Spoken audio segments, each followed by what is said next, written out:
above all things, Christ reigns in my life and reigns in my heart. I don't think there's any other thing that I'm grateful for to God than the fact that He has been good, He has been faithful, and His grace is sufficient. As you can see, I'm growing younger. Ama namna gani? Yes, okay. Thank you very much. Yeah, so let me start by saying that I have a heart for family businesses, and probably that is why my PhD was on family businesses. And why I have a heart for family businesses is because in my entire working life in the private sector, I worked for family businesses. I have a heart for family businesses because one, I'm sure God had taken me there for a reason. And so I took it upon myself to just try and understand why some family businesses succeed, why others fail. I took it upon myself to understand what are the challenges that face family businesses. And having worked in family businesses, I could see a few things that probably, if they were done well or maybe better, those companies would have done better. So as I speak to you, I'm speaking to you with an experience of having been in management of family businesses, because in all those companies, I was either a marketing manager or a marketing director or a brand manager. So I have a feel of how family businesses are managed. We all know we have seen a lot of family businesses having a lot of issues, and we are going to go into that. Maybe we could start by asking ourselves, what is it that you think is really a family business? You know, people talk about family businesses, but what exactly is a family business? Family business is run by a founder, but there's an anticipation of passing it to the next generation. So some of you may have started businesses now, but it can't be a family business if you anticipate to pass it to the next generation. A family business, as I think I've seen Gadoni write that, is a business that is run by at least one family member. A family business also, which I think none of you have said, is a business where 51% of the business is owned by a single family. So if you are in a business where 51% of the shares is owned by a single family, then that is a family business. Also, a family business is one where the voting majority is in the hands of the controlling family. So you can be in a business where the voting majority is by the controlling or by one family. Or as Clifford said, a family business also is where a family is important in making important decisions for the business. So all that constitutes what we call a family business. Now, it's good for us to understand that family businesses globally contribute to a lot of wealth, a lot of employment creation, and the growth of any nation. If you look at Kenya, for example, the engine of this nation are actually family businesses. And therefore, how you manage them is important for them to grow or continue to exist. But unfortunately, we all know that many family businesses collapse within the first few years of operation. And those that do not collapse, they actually stagnate. And the question is that, why is it that these family businesses, which are so important, fail so much? You know, why is this high failure rate? And I would want a few of you to either type or to tell me, why do you think there is this high failure rate of many family business globally and in Kenya? Because this is from research that actually 3 out of 10 only survive to the second generation, 16% to the third generation. In fact, closer home, research shows that 3 out of 5 family businesses will fail within the first 3 years. And half of them will fail to make it to the next generation. So what do you think is the cause of this high failure rate? Let's even come nearer to Kenya. Why is it that 3 out of 5 family businesses seem to fail within the first 3 years? Let me come in, Mary. Yeah, go ahead, Ben. Yeah. What I've observed is for some of the businesses, especially the smaller ones, Mm-hmm. it's mostly maybe the patriarch who runs the business, and the rest of the members of the family have no clue on what happens. And I see someone typing something on governance, which is really kind of complete lack of governance. And so when the old man passes on, then the business goes with the person. And so there's this African kind of saying, he went with his businesses, which has some connotation, but indeed he did not do any succession planning for that business. Yeah. Okay.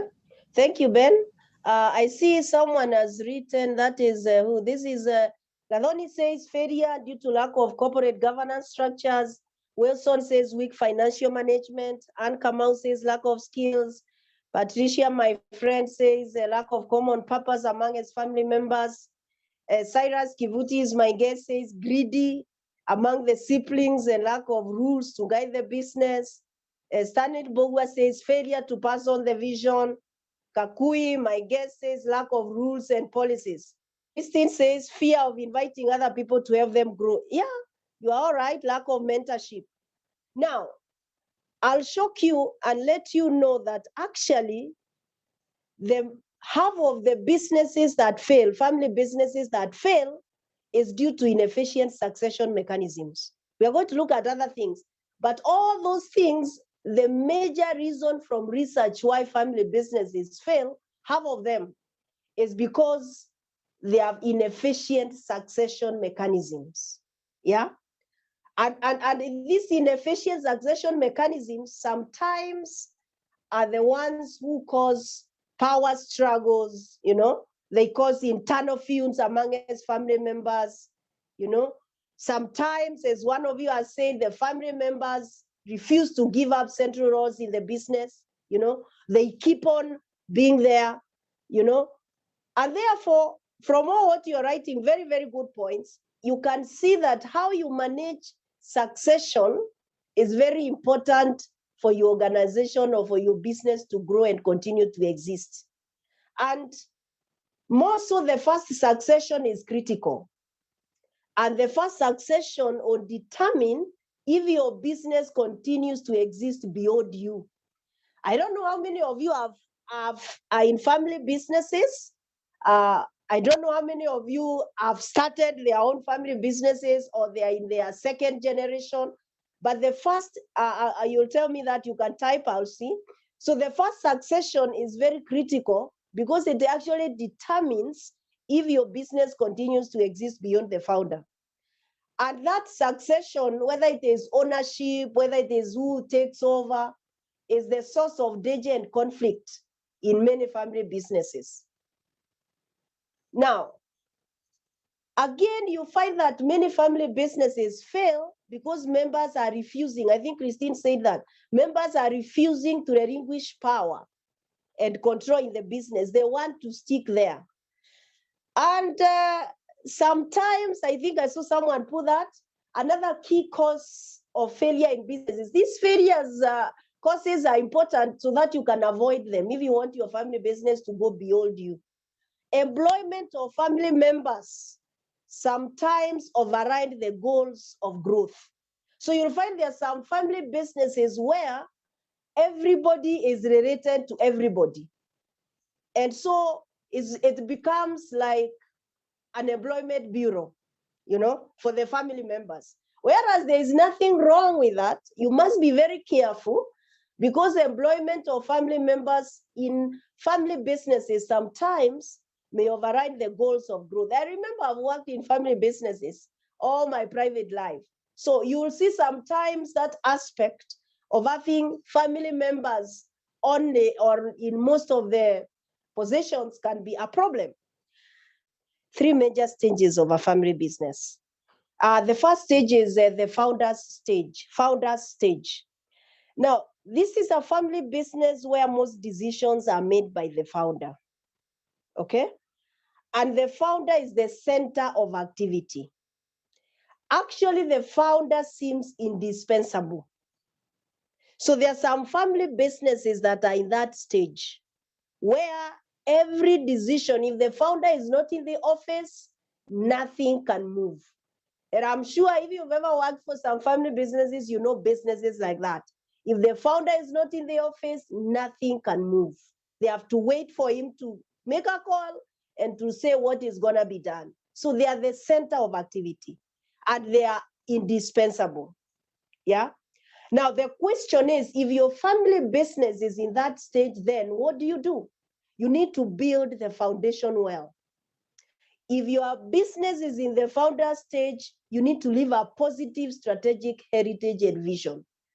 Because sometimes, like for example, if any of you has a family business, as much as you'd want to retire in quotes, probably if you started a business at the age of 40 and God gives you years to 90, you'll have been overseeing that business, even though you're not there for 50 years. So if you're in the founder stage, ensure that you build the foundation well. Ensure that you have a positive strategic heritage and vision for your business. And every business, that is the first stage, whether you like it or not.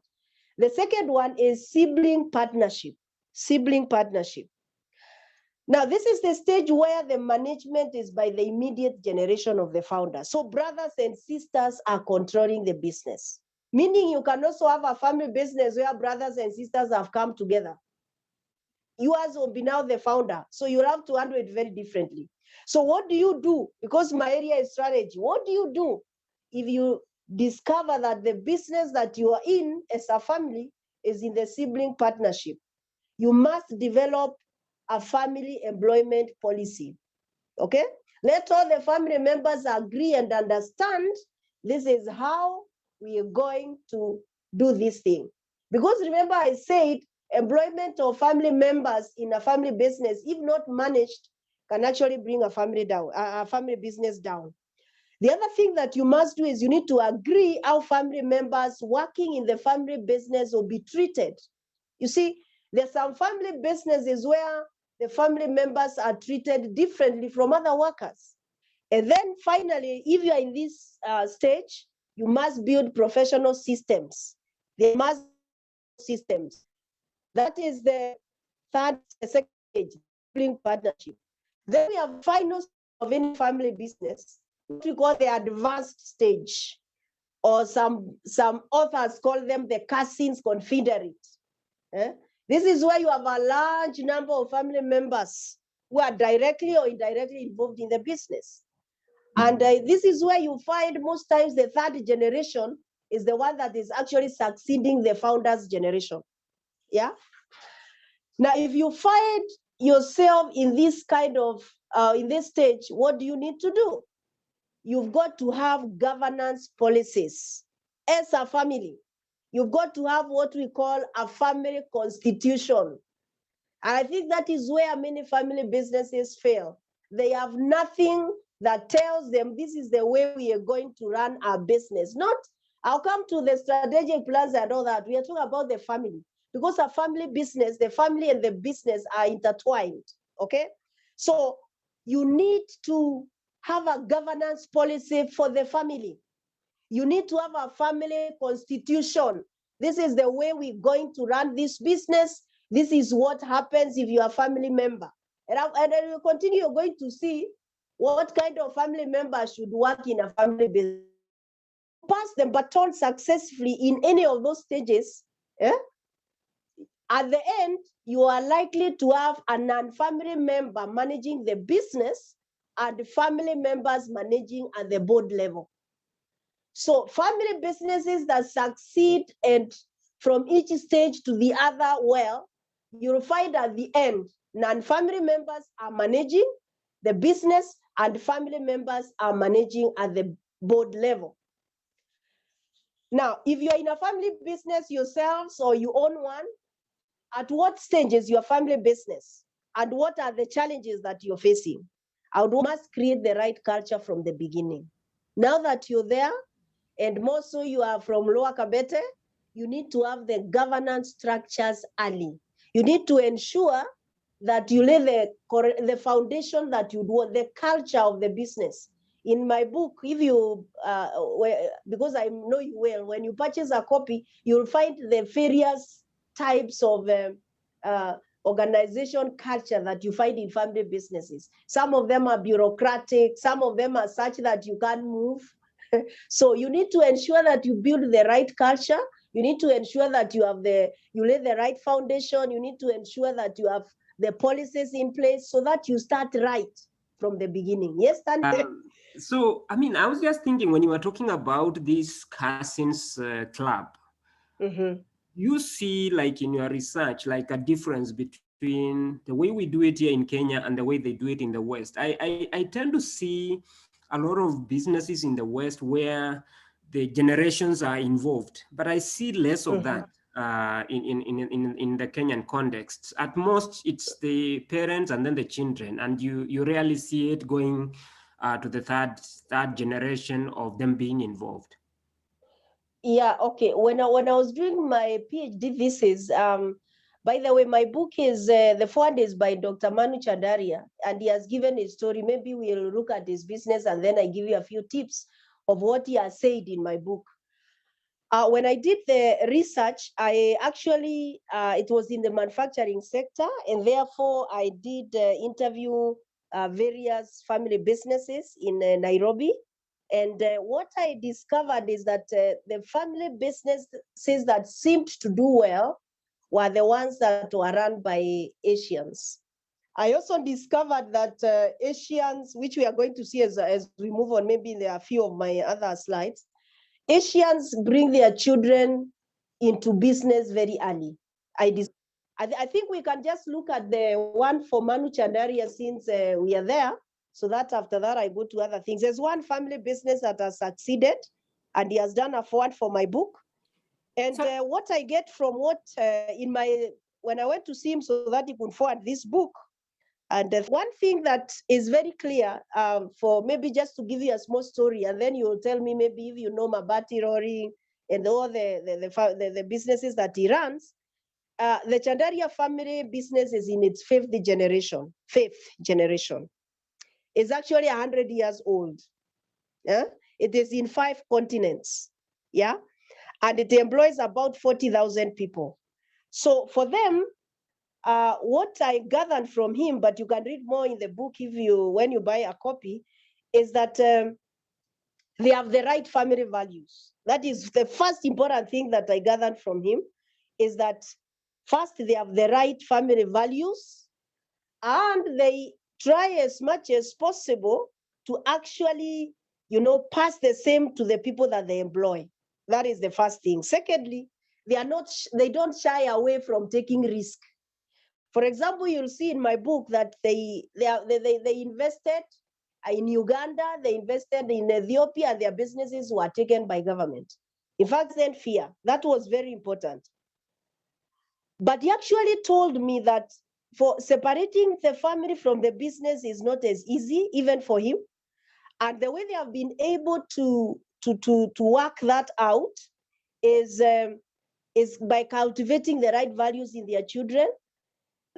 What they do, according to him, is they practice what they preach, both at the family and at the business level. And he told me that his faith is key in managing his business. And I'm happy I'm talking to people who are people of faith. So, and then I asked him, how do you treat these kind of family members who actually come to you and they're like, they don't really look like they want to work? And actually he said, what they do is, because sometimes family members make mistakes, he just goes out of his way to make them feel wanted and to make them feel they are part and parcel of the family. And he also does that even to the people who work for him.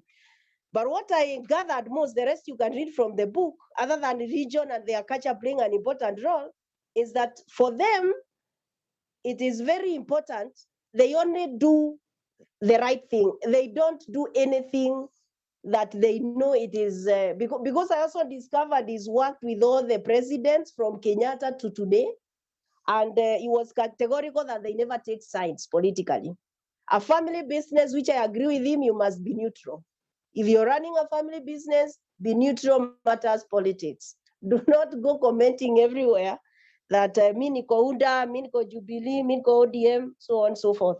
So for them, they have really tried in those aspects. And other than that, what I really admired is they meet, I think it's somebody that works in that family business. They have a meeting they do, and in that meeting, they open their hearts.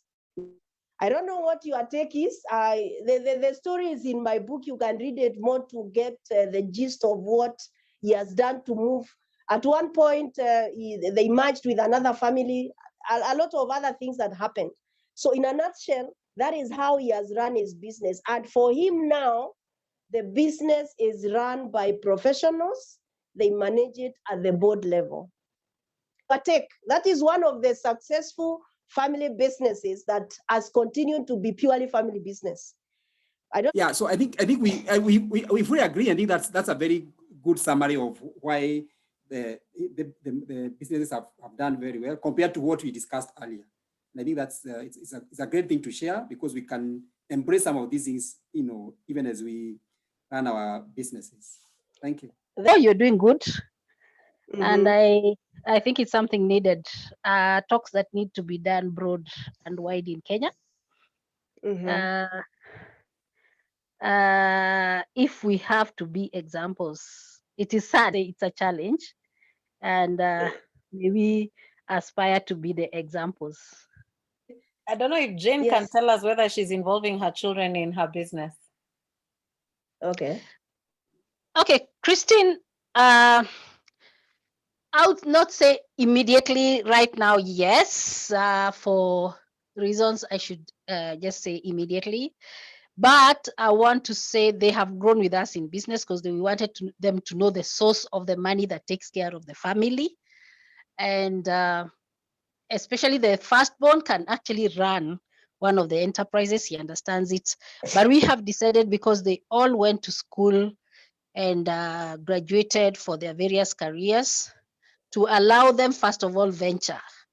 Then, God willing, they can fall back at their own will, so that when they are older, they don't say they were forced into a life that was not there. God bless. Thank you. Give a few key issues that you need to be aware of as you run your family businesses. One of them is succession planning. Now, what you must be able to understand is that succession process is full of emotions. It's an emotional issue in a family business. Sometimes it's conflicting the family interests. And because of that, you'll find a lot of conflicts and rivalry between the successor and the incumbent, and sometimes other non-family members. I've been a founder also as emotional problems because they don't want to hand over. You're there, you worked for this business for 40 years, it has grown. I mean, as human beings, you have that fear that these kids might, run the thing down. So there's that emotional aspect in succession planning. And also there's the question of whether you want to keep the business in the family or not. Because again, from a strategic point, it is not a must that it has to continue as a family business forever. So what do you do? Because this is a practical session. What do you do a matter succession planning? Understand that succession is a process and it never ends. You've got to keep planning for it. It is not an event. Yeah. So you must plan your succession for several years. It's not something you wake up today and say, I think my daughter is the best for this thing. No, it is planned for years. And you must prepare even the successors. And we're going to see why successor is very important, the person that succeeds you. So it is important for you to have a succession plan in place so that you start early and you know when is it that you're going to do what you're supposed to do. Yeah. Now, when you do your succession plan well, you are assured of stability, you are assured of the tenure, you are assured of performance, you are assured of growth. So succession planning, and as I said when we started, that is the major reason why many, especially Kenyan businesses fail. Because most people get to know, that their fathers have something they do when the fathers are dying or they are in hospital and they just call you assigned kando, anakuambia kuja nikuambie mahali pesa iko, you know. So you need to do it early. The second very important thing is succession timing. Succession timing. When do you begin the succession process? When do you pass the baton? Now, it is good for me to say that there are no first-hand rules of when to do it, but there are few things that are important strategically, is that you need to include succession aspect in your business modeling from the beginning. And then very important, you need to identify your successor early. If you have, you guys are lucky, most of you have 1 kid, 2 kids. There are families who have, the father has 4 wives and each has 5 children. So you have 20 kids. So identify your successor early. And then plan early on when to introduce your next generation into the business. Yeah, because you must not hand over too late or too early. So it is upon you to use your judgment on when you want to hand over. So succession timing is very important. And I think that is another area where most African or Kenyan businesses fail, because as I say, very important thing that you must consider is successor commitment. Very, very important. It is very important in your succession process. Who is committed to this business? Who is cooperative to ensure that they really want to pursue their career in this family business? The case that I'm a successor, who is willing, who is capable, and who is committed to taking over the family business. Yeah. How do you do that? You'll be able to, you know, before I even come, how do you ensure that you get that successor commitment? You need to specify to the person you identify, these are the jobs, these are the competencies, and then assign them junior real jobs. You see, that's our problem, especially with the parents of today. They don't want their children to be tired, you know, because we went to the village school like I did, we got tired. So we're like, you know, these children, let them enjoy life with that. But if you really are in business and you want your business to move on, you need to assign your juniors, really to speak, real jobs that can show what their skills, that can bring out, you know, their abilities, so that you are able to know this guy can run this business. So you need to train the successor continuously. And of course, how you get to know this is that you must have a relationship. And the quality of your relationship and your successor is very important. And then you need to measure the successor willingness. Remember, I said the successor must be willing, must be capable, and must be committed. 3 things. They are willing. Don't force them into it, you know. Let them be willing, let them be capable, let them be committed. So you need to measure that willingness. And how do you do that? How committed are they to the family? Not just the family business, even the family itself, you know. Are they mature enough, you know? What is their degree of responsibility? And as parents, you know, you can tell a responsible child from the beginning. You can even tell by the way they do things. You'll find, for example, you leave things, maybe you just leave things on the table. A responsible child will remove those things and take them to the kitchen. The other one will just see who has more degree of responsibility, who has maturity. And then very important, involve the successor in the business early, so that they gain experience and commitment. So use on-the-job training. Let them be there as you do the work. Let them see what you do. So 3 things that are very important if you want to, in terms of succession: the planning, the timing, and the commitment. And in my book, you'll find that commitment, people are committed for different reasons. And maybe I'll take you through very briefly, then you tell me in Kenya, which commitment do they show? So there are some children who have what we call affective commitment. Affective commitment are these children who are committed to the family business because they have an emotional attachment, they identify you with it, and they are involved. The others who have what we call normative commitment, who have an obligation. They feel like, hey, dad and mom have really struggled, so I just have to be committed. That's called normative commitment. They feel an obligation a sense of duty, to do it. Then there's something we call continuance commitment. Continuance commitment are these guys, probably is like the ones Sam was saying, they are suing their father so that the father can relinquish.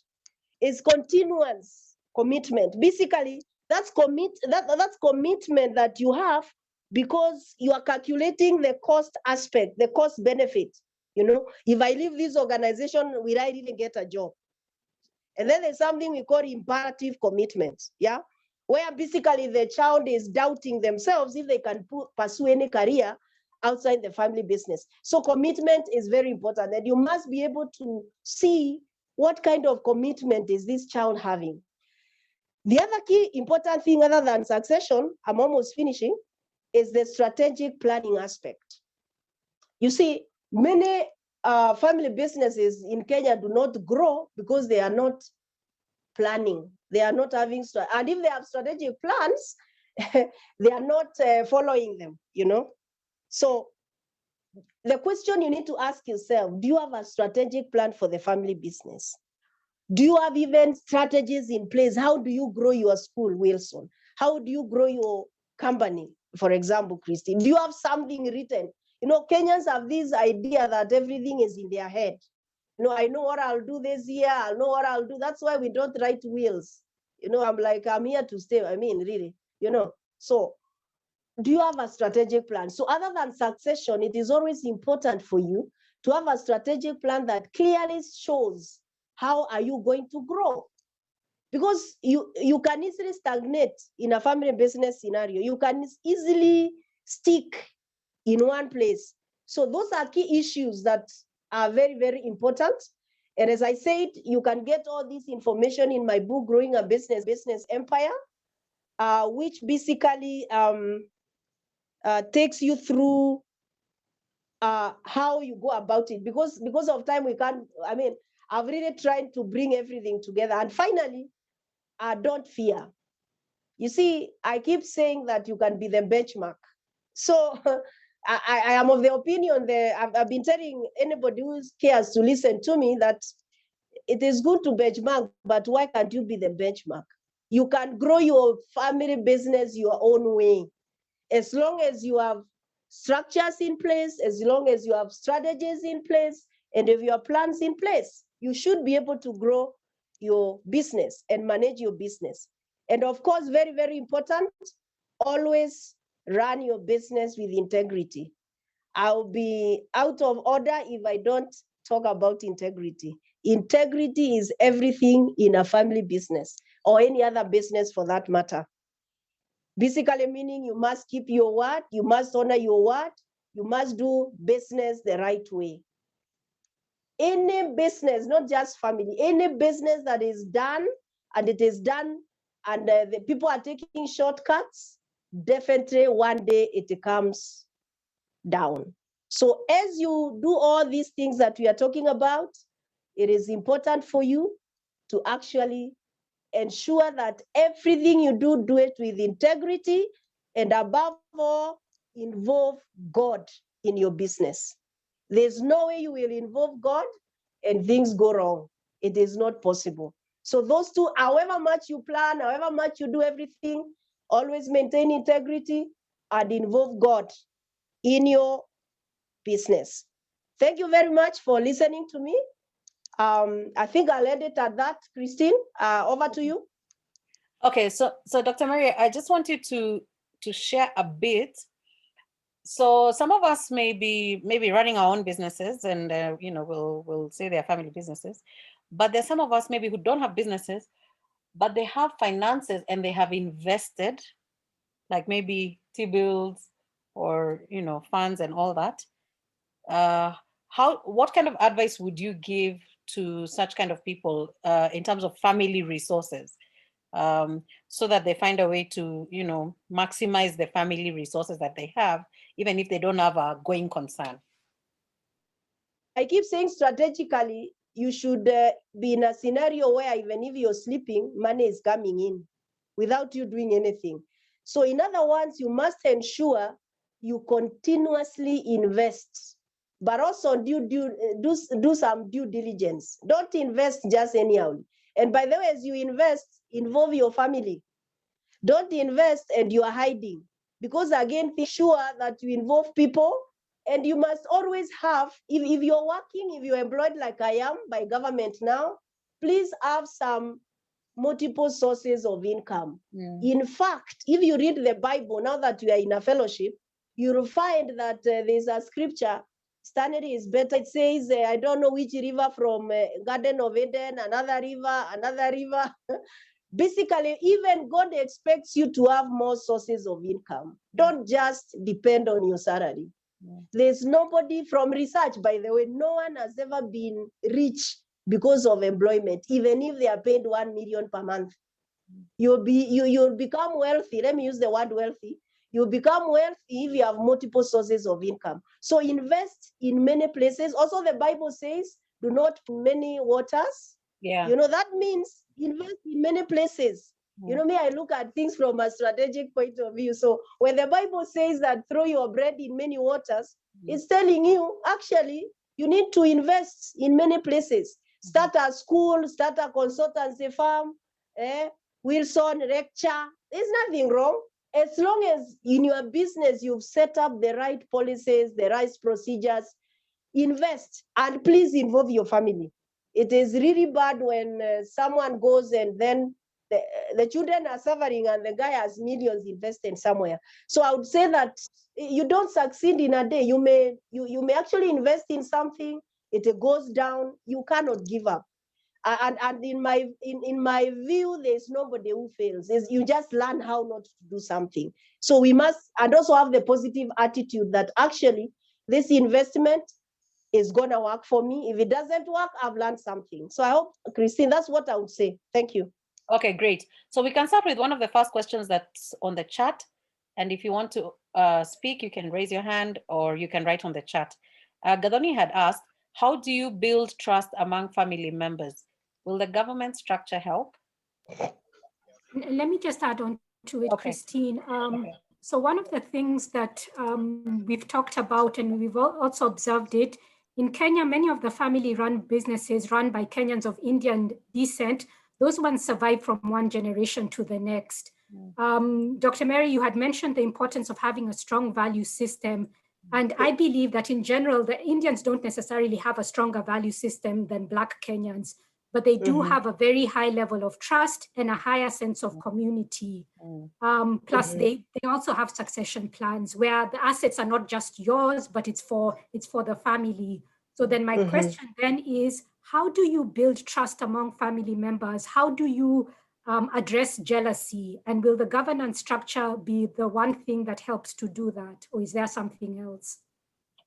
Thank you, Gathoni. You can have the best systems, but systems are as good as the people that run the systems, So you'll find that, for instance, you'll find there are even brothers or sisters who are in one business, but one of the brother is actually scheming on how to start their own alone, using the same money that you guys are having. You'll find that is very simple. You've got to start from the beginning. You've got to build the relationship. Remember, I said the relationship between the successor and the owners, or rather, let's say the parents and the children, is very important. You build, from my experience with the Manu Chandari, you build trust by ensuring that you make the children feel the your matter, because children are not the same. There are those, we are not the same. The Kenyan parents will force children to do things which they never did. You see, like most of us did become, maybe I wanted to be a lawyer. So I start forcing everyone around me, you must do law. Wewe ni lazima ukuwe daktari, daktari wengine wa sindano. So you've got to actually create an environment in the home where children are free actually to tell you what they think about them. And I like what Jane said, that they have let their children to follow their path, and if they want to come back, they will. So you build trust actually from when the kids are young. They trust you. They can tell you those things. Instead of them going to tell their peers, they are telling you. And then, of course, you must make everyone feel they matter in a family, because, as I said, they are different. For example, I think that working together also builds trust, because When you tell a child, like the Asians do, let's go to the office, this will be your desk, your work will be to do this and this, and at the end of the month, you pay them 10 or 15,000. You see, they start owning the business. So I think in a nutshell, that is what I believe. But the rest can also come in, Christine, and maybe even tell us how they are building trust with their children who are, some of them are in college. So how are you building trust in your family that your children can trust you and tell you those things that they can't tell their peers? And members, to anyone who would like to react, or if you have another question?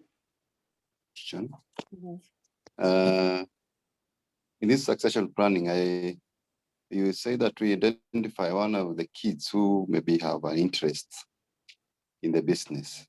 And maybe if after you give the business with that is maybe worth 10 million, and she grows it up to maybe 50 million. And remember the story of the lost son? The other kids come and say, we need to share. You know, once it prospers, the other kids make it succeed. Don't you think, will you handle such kind of behavior, and which structures can you make so that in such a scenario, there will not be conflict? Because this person forfeited, maybe she would have been an engineer, or she could have been a lawyer, but she decided to follow the family path. But this family path is a family property. And you see, when it comes to a division of property, it will not be considered as a property of this one kid. Yeah, that's where you have what I call a family constitution, because all of them are your children, by the way. It doesn't mean that the person who works in the business gets or everything and the rest. Actually, they are in that business as family and also as employees. So you need to bring the family together. That's what Asians actually do. They bring the family together. I think he had told me they meet every year or twice a year. From all over the world, they all meet in one place and have a chat. How would you want to feel appreciated? So I would suggest that it is important you have those things written and agreed amongst the family. Involve the family to agree that if a family member is working, this is what they would get as their pay. But when the profits are being shared, this is the percentage. If your family constitution is good and there's involvement, I think the other family members will not mind even the guy running or the lady running the company, as long as they get their share. Okay, Clifford, I can see your hand is up. You can unmute yourself. I think the difference between us Kenyans and the Asians is that the Asians, from the word go, they already know what their children will do full time, and because probably their business are big enough. But for us, we are not sure that we want the children to go into that business full time, because we still have an option for them to do something. This is where it's going to be in the family business. But for us, because our business is not big, I think maybe my daughter can still do, my child can still be a doctor, an engineer, and so on. I think that's the difference between us and us. Have not decided, but they've decided. So much that if I'm in a small place and I'm with my children, we cannot grow. Why not? Actually, if you start with them small, they are likely to, the succession planning is likely to be easier. So I think what we need to do is to actually let the kids know that you start small, and when you make the retro money that we are making here and you work harder, you will even get more money than being employed. I think that's what I would say. There's nothing that is small. You know, even the Bible says that do not despise small beginnings, you know. However small you think it is, if you involve your daughter Clifford right now, you'll be surprised by the time you come back from South Sudan, you'll be swimming in millions. These kids know what they want to do, by the way. Yeah, I hope I answered a bit. Yeah. Okay, I can see. Yes, thank you. Okay, thanks. I can see Anne Kamau, your hand is up. And then Stanley, you'll be next, though I saw your hand going down, but I'd seen it up. Anne? Thank you very much. This is David Kamau. Welcome. We are using the same computer. Sure. I just want to add something from what Dr. Mary is saying. And this is actually in regarding building trust. And I think the greater responsibility actually lies with the people who have been chosen as the one like the successor in a business. And I think one of the things I have realized is that if you really want to be able to succeed and to bring unity and harmony in the businesses, you must start working on the family values. And why I'm saying that is I know like one of my brother had a business, and it was very easy for me actually to take over the business because already we had the values, and everybody in the family, there is what they are actually considered as best in. And therefore, there are some of the things, the businesses that he had, some of the businesses which were more to do with financials, I happened to take them. Then the others which are like the real estate, my other brother took it. So it was very easy for us to fit in. And I think if the family can have that cohesiveness, that you already know who is able to take whatever thing.